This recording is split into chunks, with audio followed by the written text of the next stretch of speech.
आप सभी को नमस्कार। यूपी पुलिस कांस्टेबल भर्ती परीक्षा 2017 का जो 26 अक्टूबर 2018 की सेकंड शिफ्ट में पेपर हुआ था, उसमें मैथ के कुल 19 प्रश्न आए थे। तो 10 प्रश्नों को है उनमें से है आज सॉल्व करेंगे और बचे हुए है 9 प्रश्नों को अगली वीडियो में सॉल्व करेंगे। तो चलिए देखते हैं। प्रश्न नंबर है एक। प्रश्न नंबर एक है, किसी घर को बनाने के लिए 42 व्यक्तियों द्वारा 75 दिनों का समय लिया जाता है।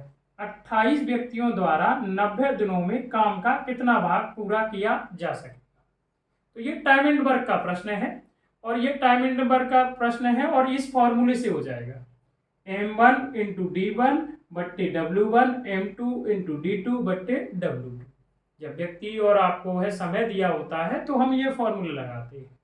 तो आप ये बताना कि m1 क्या है। वो है पहले व्यक्ति 42 हैं और ये कितने समय में कार्य को कर रहे हैं, 75 दिनों में, और ये पूरे कार्य को समाप्त कर देते हैं। तो फ्रैक्शन में अगर देखा जाए तो दुनिया में कोई भी वैल्यू एक होती है। तो इसका मतलब ये है कि एक कार्य था वो पूरा इन्होंने 75 दिनों में समाप्त कर दिया। तो W1 एक होगा। M2 आपसे है जो दे रखा है वो 28 दे रखा है और D2 दे रखा है वो 90 दे रखा है और W2 आपको पता करना है कितना भाग कार्य का होगा। तो आप सॉल्व कर लोगे तो ये 15 से है 5 बार डिवाइड हो जाएगा। 15 छिक्के 90। 6 से आप डिवाइड करोगे तो ये 7 बार डिवाइड होगा और 7 से डिवाइड करोगे तो ये कितना हो जाएगा, 4। कितना हो जाएगा, 4। अब तो कुछ बचा नहीं तो आप W2 को इधर ले आओगे और 4 यहीं रहेगा। अब 5 नीचे पहुंचा दोगे, यानी कि जो कार्य है 28 व्यक्ति 90 दिनों में कार्य का कितना भाग करेंगे, 4/5। तो प्रश्न नंबर एक का जो उत्तर सही होगा वो ऑप्शन नंबर बी सही होगा। टाइम एंड वर्क का और सिंपल फॉर्मूले पे बेस्ड प्रश्न है। तो चलिए देखते हैं प्रश्न नंबर दो। प्रश्न नंबर दो है, प्रभात एक निश्चित गति से, ये 4 समय दूरी का प्रश्न है। प्रभात एक निश्चित गति से 240 किलोमीटर, प्रभात एक निश्चित गति से 240 किलोमीटर की दूरी तय करता है। वह प्रत्येक घंटे 3 किलोमीटर प्रति घंटा अधिक तेज गति से साइकिल चलाता तो वह गंतव्य तक पहुंचने में 4 घंटे कम समय लेता। प्रभात ने वास्तव में साइकिल कितने किलोमीटर प्रति घंटा की गति से चलाई। एक व्यक्ति है जो अब 240 किलोमीटर की दूरी तय कर रहा है।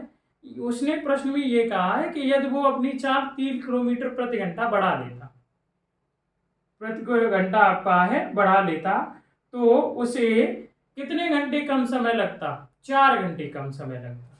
तो इसका ये फॉर्मूला है और बेस्ट तरीका है फॉर्मूले से करने के। अगर फॉर्मूले से आप नहीं करोगे तो आपको कैलकुलेशन ज्यादा करनी पड़ेगी।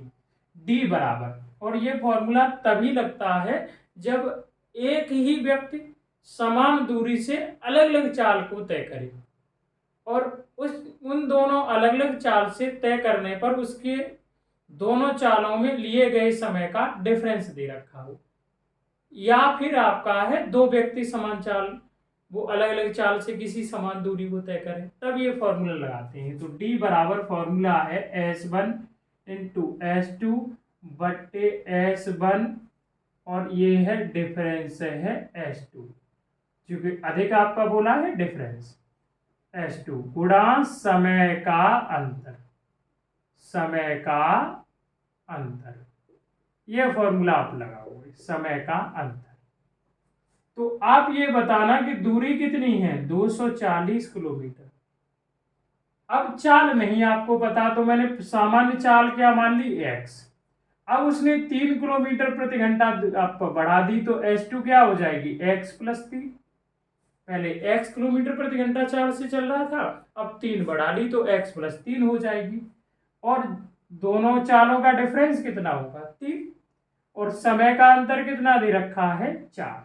तो 4 से इसे डिवाइड करोगे, 4 छिक्के 24, 3 का इधर गुणा कर लो, 6 तिया 18 गुणा करेंगे 18 और अब x गुणा x प्लस 3, ये निकल के आ गया। मैंने सामान्य चाल उसकी x मान ली जो आपका है जा रहा था, और अब जो चाल बढ़ाई है वो आपका x में 3 जोड़ देंगे। अब ये आप बताना कि अगर x का मैंने इसमें गुणा किया तो एक द्विघात समीकरण बनेगा, उसे सॉल्व करने में थोड़ा टाइम वेस्ट होगा। तो अब आपको सामान्य चाल ही तो बतानी है कि उसकी वास्तविक चाल है क्या, वास्तविक चाल है क्या, और वो आपने क्या मान रखी है x। तो अब आपके पास 4 ऑप्शन है और चारों ऑप्शन में जो भी आप ऑप्शन यहाँ x के स्थान पर रखोगे और 180 आ जाएगा, वही आपकी सामान्य चाल होगी। जैसे ऑप्शन नंबर ए है 9, 9 यहाँ रखोगे और 9 यहाँ रखोगे तो कितना हो जाएगा 12, और 12 नंबर 108 नहीं हो रहा 180। दूसरा ऑप्शन है वो 10, 10 यहाँ रखोगे 10 यहाँ रखोगे 13 हो जाएगा, 13 और 10 का है गुणा 130 नहीं हो रहा। तीसरा ऑप्शन है 12, अगर मैं 12 रखता हूं तो 12 यहाँ होगा और 12 यहाँ रखोगे तो कितना हो जाएगा 15, और 12 और 15 का गुणा कितना होता है 180। तो उसकी जो सामान्य चाल है, वास्तविक चाल है, वो क्या है 12 किलोमीटर प्रति घंटा। उसकी जो साइकिल की वास्तविक चाल है वो 12 किलोमीटर प्रति घंटा है। जब, और ये प्रश्न बहुत आता है कि जब एक व्यक्ति का समान दूरी तय करने की दो अलग अलग चालें दे रखी हैं और समय का अंतर दे रखा और दूरी दे रखी है और सामान्य चाल पूछी जाए, तो आप इसी फॉर्मूले को लगाओगे, d बराबर है s1 इंटू s2 बट्टे s1 डिफरेंस s2 गुणा समय का अंतर। ठीक है, समझ आया होगा। तो प्रश्न नंबर 2 का जो उत्तर सही होगा वो ऑप्शन नंबर सी सही होगा, 12 किलोमीटर प्रति घंटा। चलिए देखते हैं प्रश्न नंबर 3। प्रश्न नंबर 3 है, स्थिर जल में रजनी 7.5 घंटे में 135 किलोमीटर नाव चला सकती है। 7.5 घंटे में 135 किलोमीटर नाव चला सकती है, इसका मतलब है नाव की जो चाल होगी वो कितनी हो जाएगी 135। नीचे लिख दे रहा हूं मैं इसे।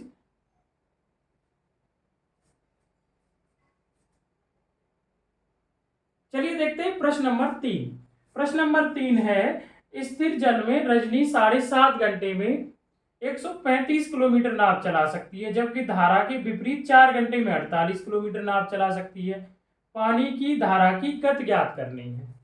तो ये बताना, जब स्थिर जल में है रजनी है 135 किलोमीटर कितने घंटे में जाती है 7.5 घंटे में, तो रजनी की चाल यानी नाव की चाल निकल के आ जाएगी। अगर 135 में 7.5 का भाग दे देंगे, 0 यहाँ बढ़ जाएगा और 15 आपका है 5 75 और 15 निम्मा 135, 5 का भाग देंगे। इसका मतलब ये है कि जो नाव की चाल है वो स्थिर जल में कितनी है 18 किलोमीटर प्रति घंटा। और अगर देखा जाए तो पानी के बहाव के यानी कि प्रतिकूल, जिस तरफ नदी बह रही है उसकी उल्टी दिशा में है, अगर वो चले तो 48 किलोमीटर की दूरी कितने समय में है तय करती है 4 घंटे में। और जब कोई नाव है पानी के बहाव के प्रतिकूल चलती है तो उसकी जो आपकी है चाल होती है वो b माइनस डब्ल्यू होती है, यानी नाव की चाल से पानी की चाल घटा देते हैं। इस प्रतिकूल चाल से आपका है कोई भी नाव पानी के बहाव के विपरीत चलती है, क्योंकि जो चाल आपकी पानी की होगी उस चाल से पानी रोकेगा। तो आप ये चाल बराबर होता है दूरी बट्टे समय, तो कितना आ जाएगा 12 किलोमीटर प्रति घंटा। ठीक है, अब आप क्या करोगे कि यहां पर है b की जगह 18 रख दो, क्योंकि नाव की चाल पता है, माइनस डब्ल्यू बराबर 12, डब्ल्यू इधर ले जाओगे 12 इधर लेके आओगे तो पानी की चाल यानी धारा की चाल कितनी निकल के आ जाएगी 6 किलोमीटर प्रति घंटा। धारा की जो चाल निकल के आ जाएगी वो कितनी आ जाएगी 6 किलोमीटर प्रति घंटा। सिंपल सा, हमने स्थिर जल में नाव की चाल निकाल ली और फिर प्रतिकूल चाल निकाली और इसमें रखा और पानी की चाल बता दी। तो प्रश्न नंबर 3 का जो उत्तर सही होगा वो ऑप्शन नंबर डी सही होगा, 6 किलोमीटर प्रति घंटा। चलिए देखते हैं प्रश्न नंबर है 4। प्रश्न नंबर 4 है वो बोर्ड मास का प्रश्न है। प्रश्न नंबर 4 है वो बोर्ड मास का प्रश्न है। चलिए देखते हैं, 72 भाग 38 माइनस मझला कोष्टक है 30 माइनस फिर छोटा कोष्टक है फिर 31 माइनस 60 भाग 4 गुणा 5 छोटा कोष्टक बंद मझला कोष्टक बंद और बड़ा कोष्टक बंद। ये हो जाए। अब आप है बोर्ड मास का नियम है कि पहले हम ब्रैकेट जो सॉल्व करते हैं वो छोटा ब्रैकेट सॉल्व करते हैं, तो कर लो। तो और उसमें भी पहले भाग दोगे तो ये कितने बार चला जाएगा 15 बार, और 15 और आप है 5 का गुणा करोगे तो वो कितना हो जाएगा 75। कितना हो जाएगा 75 हो जाएगा मझला कोष्टक, और ये हो जाएगा 30 माइनस, और 75 ये क्या होगा माइनस का और प्लस का 31 है, तो कितना बचेगा 44, और 44 वो भी क्या माइनस का। इसे टोटल सॉल्व करने के बाद माइनस का कितना आएगा 44, और माइनस माइनस क्या हो जाएगा प्लस, ये मझला कोष्टक लग जाएगा बड़ा कोष्टक। अब इसे सॉल्व करेंगे तो 72 भाग 38 माइनस, अब ये आप बताना कि ये कितना हो जाएगा 74, कितना हो जाएगा 74, और आप है 72 भाग, ये जो अगर आप सॉल्व करोगे तो ये माइनस का जो निकल के आएगा वो कितना निकल के आ जाएगा, माइनस का निकल के आ जाएगा, वो आ जाएगा आप घटाओगे इससे है 14 ये 6, और इसे आप है घटाओगे तो ये हो जाएगा 3 36, माइनस का कितना आएगा 36, क्योंकि प्लस का 38 है माइनस का 74 है, और इस 36 का भाग 72 में दोगे तो कितने बार चला जाएगा 2 बार, लेकिन भाजक माइनस का है तो माइनस का आएगा। तो प्रश्न नंबर 4 का जो उत्तर सही होगा वो ऑप्शन नंबर ए सही होगा -4। ऑप्शन नंबर ए सही होगा, वो कितना हो जाएगा -4 हो जाएगा। चलिए देखते हैं प्रश्न नंबर है 5। प्रश्न नंबर 5 है, प्रश्न नंबर 5 है वो सिंपल योग का प्रश्न है कि 113 और उसके बाद है यहाँ पर दशमलव लगा दी है, फिर उसके बाद है ये दशमलव लगा दी है, फिर उसके बाद है 0 1 1 13, और फिर उसके बाद है 0 1 1 13। इन सभी को आपको जोड़ना है। तो दशमलव में अभी जब भी दशमलव की संख्याएं हम जोड़ रहे हो तो दशमलव को एक साथ रखते हैं, ऐड कर लो 3, कितना हो जाएगा ये है 4, और ये 5, और ये कितना हो जाएगा 5, और इसे जोड़ोगे 5, और इसे जोड़ोगे है 2, और ये 1, यानी प्रश्न नंबर 5 का जो उत्तर सही होगा वो होगा 125.5543, ऑप्शन नंबर डी। सिंपल सा है ऐड, तो आपने ही जोड़ दिया। चलिए देखते हैं प्रश्न नंबर 6। प्रश्न नंबर 6 है वो भी सिंपल है, आपको डिफरेंस पूछा है अंतर, यानी कि 7/16 से जो घटाना है वो 7/48 घटाना है। तो आप एलसीएम ले लो। एलसीएम क्या होगा 48, 16 तिया 48, तो 7 तिया 21 -7, तो आप बचेगा कितना 14/48। 2 का आप भाग दोगे तो ये 7 आ जाएगा और ये आ जाएगा 24। तो इन दोनों का जो डिफरेंस होगा वो कितना होगा 7/24 होगा। प्रश्न नंबर 6 का जो उत्तर होगा वो ऑप्शन नंबर बी सही होगा। चलिए देखते हैं प्रश्न नंबर 7। प्रश्न नंबर 7 है वो लासा का प्रश्न है। प्रश्न नंबर 7 है कि 16,24 और 28 में से प्रत्येक द्वारा विभाजित होने वाली सबसे बड़ी 4 अंकों की संख्या क्या है। तो ये प्रश्न ऑप्शन से करते हैं। इसमें ऑप्शन, पहला ऑप्शन है 9914, दूसरा ऑप्शन है 9764, और तीसरा जो ऑप्शन है वो है 9744, और चौथा जो ऑप्शन है वो है 9864। उसने कहा कि इन तीनों से आपका है विभाजित होने वाली 4 अंकों की बड़ी संख्या बतानी है। वो ऑप्शन ये आपके पास दे रखे, इन्हीं चारों में से बतानी है कि इन तीनों से कौन सी डिवाइड हो जाएगी। चलो पहले 16 से ही चेक कर रहे हैं, एलसीएम लेने की क्या आवश्यकता है। इन चारों ऑप्शन में जो संख्या आपका है 16 से डिवाइड होगी वही सही होगा। अगर दो संख्या डिवाइड होंगी तो फिर आगे हम 3 से चेक कर लेंगे। 16 का भाग दो, 16 छिक्के 96, 3 बचेगा 31 हो जाएगा, 16 एकम 16, 15 बचेगा 154 हो जाएगा। 154 में है 16 का भाग नहीं जाएगा, ये संख्या नहीं है। 16 छिक्के 96, 1 बचेगा, 16 एकम 16, ये भी संख्या नहीं डिवाइड हो रही है। इसमें दो, 16 छिक्के 96, 1 बचेगा, 4 उतार लेंगे, 14 में नहीं जाएगा, फिर 4 उतार लेंगे, इसमें चला जाएगा। चलो ये देख ले रहे हैं इसमें जा रहा है कि नहीं। 16 छिक्के 96, 2 बचेगा 26, 16 एकम 16, 10 बचेगा, 104 में नहीं जाएगा। तो हमारा ये पहली संख्या से ही उत्तर आ गया कि ये न तो 16 से ये संख्या डिवाइड है, न ये है, न ये है, ये बची तो यही संख्या आपकी है जो डिवाइड हो रही है। और आपने भाग देके भी देख लिया है, अब आपको आगे चेक करने की आवश्यकता ही नहीं है। तो 4 अंकों की सबसे बड़ी जो संख्या है इन तीनों संख्याओं से डिवाइड होने वाली वो क्या होगी, 9744। प्रश्न नंबर 7 का जो उत्तर होगा वो ऑप्शन नंबर सी सही होगा।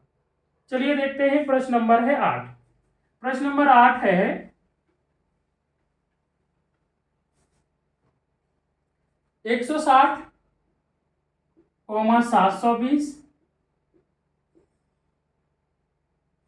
और 400 का मासापा क्या होगा, यानी कि एचसीएफ बताना है। तो एचसीएफ का है अपना पुराना तरीका है, यूज करेंगे कि जब भी आपको है 3 या 4 संख्याओं का, वैसे तो 3 संख्याओं का ही एचसीएफ ज्यादा पूछा जाता है, आप निकाल रहे हो तो संख्याओं को आप डिवाइड करो और सेम नंबर से डिवाइड करो। जैसे अगर मैं देखूं तो यहाँ 10 से इसमें भी भाग चला जाएगा, इसमें भी, और वो संख्या आप लिख लोगे।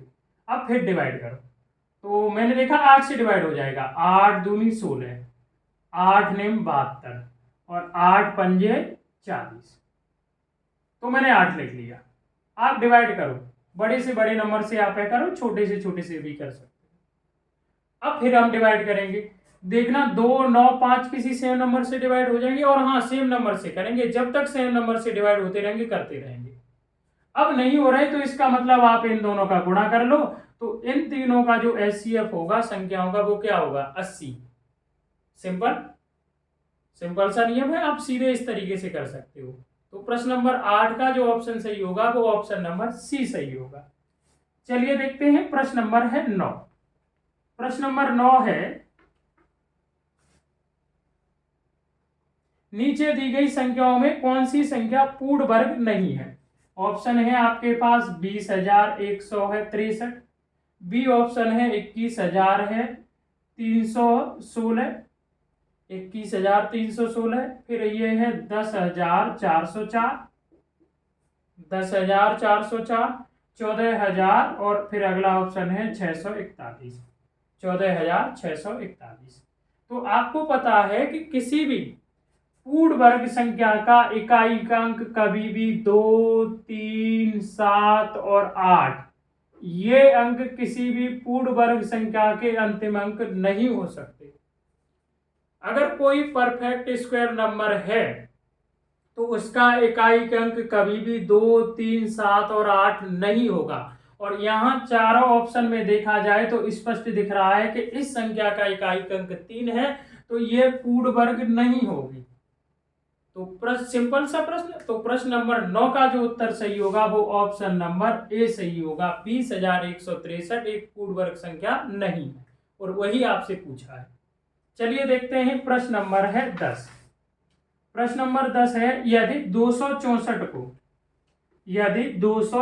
को एक संख्या है, 264 को 31:13 के अनुपात में विभाजित किया जाता है तो छोटे भाग का मान क्या है। तो हम रेशियो में देख रहे हैं, अगर हम देखें रेशियो में तो हमारे अनुसार आपका है, या रेशियो के अकॉर्डिंग योग क्या होगा उस संख्या के दोनों भागों का, 44, यानी कि रेशियो में संख्या 44 है।